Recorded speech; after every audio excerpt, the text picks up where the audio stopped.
Hello friends, welcome to the realm of Ryan. As you can see, I've got quite a substantial stash behind me. I'll just move out the way so you can cop a look. Yeah, it's quite big, probably like 100, not actually counted. I'm guessing at least 100, if not a little bit more in terms of kit. So I'm really trying to prioritise my time and try and shrink down this stash. I tend to, like most modelers, easy to buy them but harder to find time to actually build. So I'm making a conscious effort now to try and get those kits there built and try and reduce it down. But as we all know, as soon as you start building and reducing, you'll buy more and soon you'll be back up to where it was, if not more. So that's my intention. So this is my realm, my model room, my playroom for all you 50 Shades of Grey fans out there. This is my playroom. This is where the magic happens, so to speak. So today's video is to do an unboxing of this, I'd say retro kit. It looks a bit retro, from Italeri. Excuse me again, the dog's going off again, doing her job. So this is why we're here today, to unbox this kit. So this is the front of the box. You've got the scale 172, you've got the number there, sides on the box there, hope you can see that with the lighting. All the other languages, barcode, you can see there. I'm not too fussed about that. Other end of the box, and then some more languages there, bilingual. The back is the paint guide, so pretty straightforward. Black, red and sort of grey there. But I think when I do build this, I'm not going to use black because I think black is too harsh of a colour. Just looks too harsh. So I have found a substitute which I saw Greg's Models using, or Greg from Greg's Models using, and it was a German dark grey. I don't think I've got it to hand actually. I have actually, just bear with us. So this is it, based off Greg's build video. I think he was doing the Striker. So it's Vallejo paint, and I think it's called German grey. Yeah, there we go. Yeah, German grey. You can see that. I think it picks up the camera. German grey. So yeah, I think black's a bit too harsh. I've seen people do the bolt and pull Defiant in black. Don't get me wrong, it looks nice, and I have actually seen a bolt and pull Defiant at RAF Cosford, the museum there, so I've seen one up close. Now I've got actual photos of it, and it is black. It is black, but I just think it looks a bit. When I see it in models, it's just a bit too fake. And when I saw Greg do his, I think it was the AK Stinger it was on Greg's Models. The underside was black, and he said, "Oh, black's a bit too harsh," and he used this German grey from Vallejo, and it looked really well. It made it look a bit worn, which I think is good. It obviously helps with like the weathering aging process. So when I do build this stealth Nighthawk, I will be using this. I'll give it a try. Hopefully it looks good. So we'll open the box, side opening box. Yeah, there's everything in there. So that's the box. There's the transparencies. So you've got the canopy, and then you've got that, I think it's some sort of laser guiding that pod at the front of the aircraft. So that got that there. So the canopy looks alright, no major marks. I'm going to pick that up there. So yeah, obviously I have to mask that off, but it shouldn't be too challenging. So that's the transparency. The decals. So decals look okay. Don't look too worn. Can't see much yellowing in there. So the camera picks that up. Yeah, it's pretty better. So yeah, looks okay. It looks like an old kit, this. I think it's probably from the 90s or something. Yeah, so looks okay. So decals. 2 bags, as you can see. So it's not too complicated. So first bag is the top half of the aircraft. So as you can see, it was just sandwiched down like that. So you glue it top to bottom with the bottom half of the fuse. So you can see it there. So a simple kit really. If you look at it from a distance, there you go. A simple kit. It shouldn't be too hard. I think you can have the bomb bay open. I think this is the bomb bay here. This bit here. Got the wheels there. So yeah, it looks right. No major blemishes. Hardly any flash, to be fair. Really good. Little to no flash whatsoever on there. So really nice kit, considering. So that's one sprue, first of 2. And this is the second. Bags are still sealed. So this is a really good kit. Obviously it says second hand because of eBay's rules, but let me try and get this open.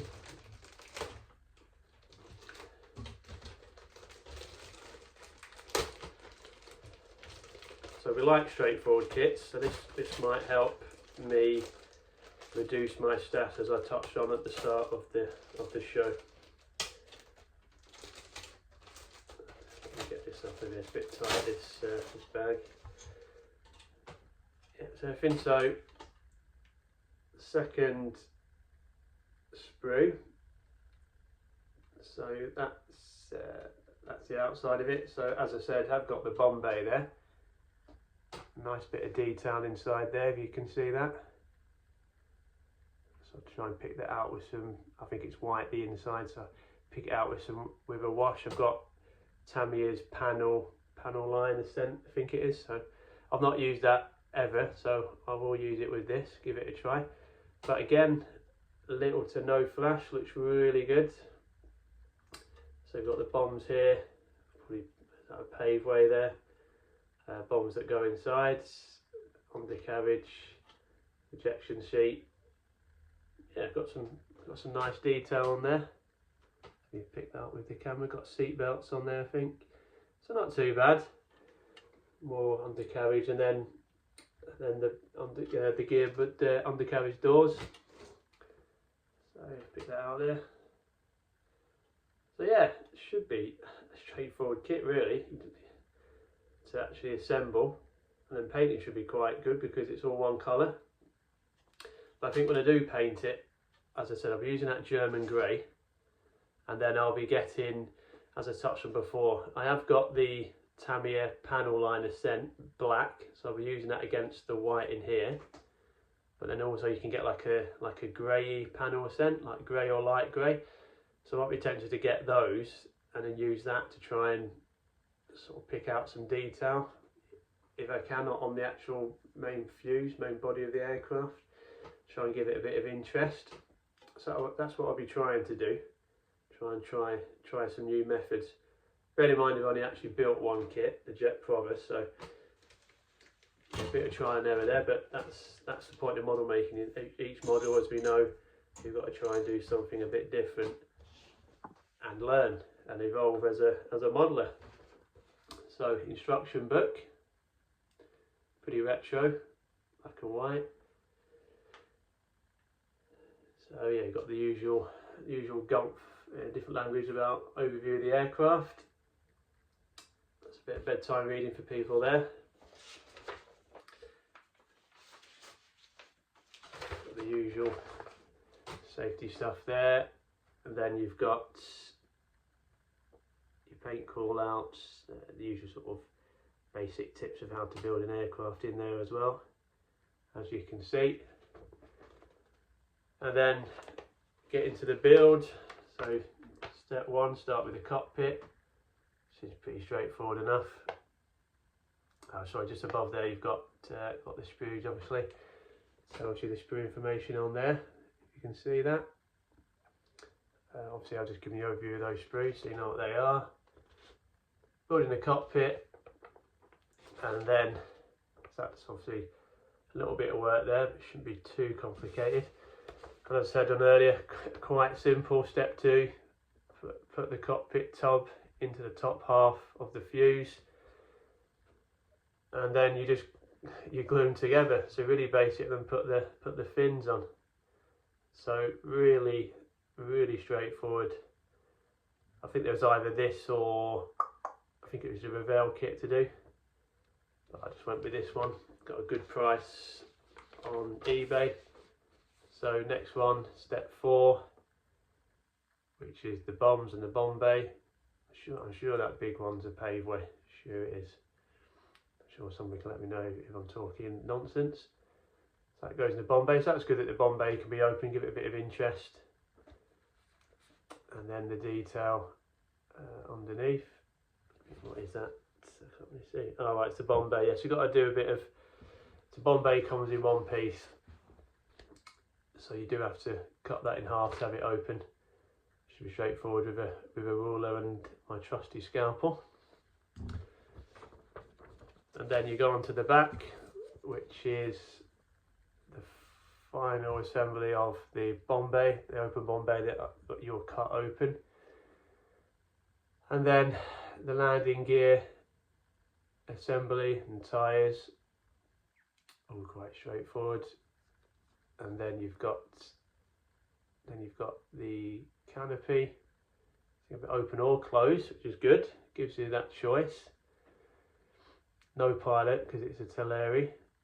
So yeah, I'm not sure. I'll probably have it open because I'll probably have it open when I do build it. But it's nice to have the option. And the last bit of the instructions are the decal placements. So as I said, it's quite basic in terms of decals, not made to put on. So it should be straightforward enough. So there's two parts to the decal placement. So you've got that part there, and then you go to that part there, the top and the bottom, where the decal should be placed. So yeah, that's it. So a nice looking kit, I think. Shouldn't pose too many problems, as I am a novice model maker. Only building one model kit, as I said, so that's why I think this would be a nice one to do. Quite simple, and give me a test bed to try some different techniques, i.e. with weathering, using Tamiya's Ascent liner. I've also got some weathering powders, the Revell weathering powder set. I've not used them yet, so I've got some options there ready to do the weathering. I just need to pluck up the courage to try and do it and not worry about ballsing up the kit. Easier said than done. So that is the kit. So I'm hoping when I do build it in the next, let's say 6 months, let's say 6 months at the latest. I'd like to do it before then, but I'll aim for 6 months. So when I do build it, I'll do a video, not a build video, but I'll do a review of the kit. So I'll show the completed model against the box art, talk about the build, any issues encountered, what I did with the painting, hopefully, and the weathering side, hopefully, and give you that overview and give you my thoughts once I've built it. So look out for that video. Like I say, within the next 6 months, hopefully sooner, but let's use 6 months as a backstop.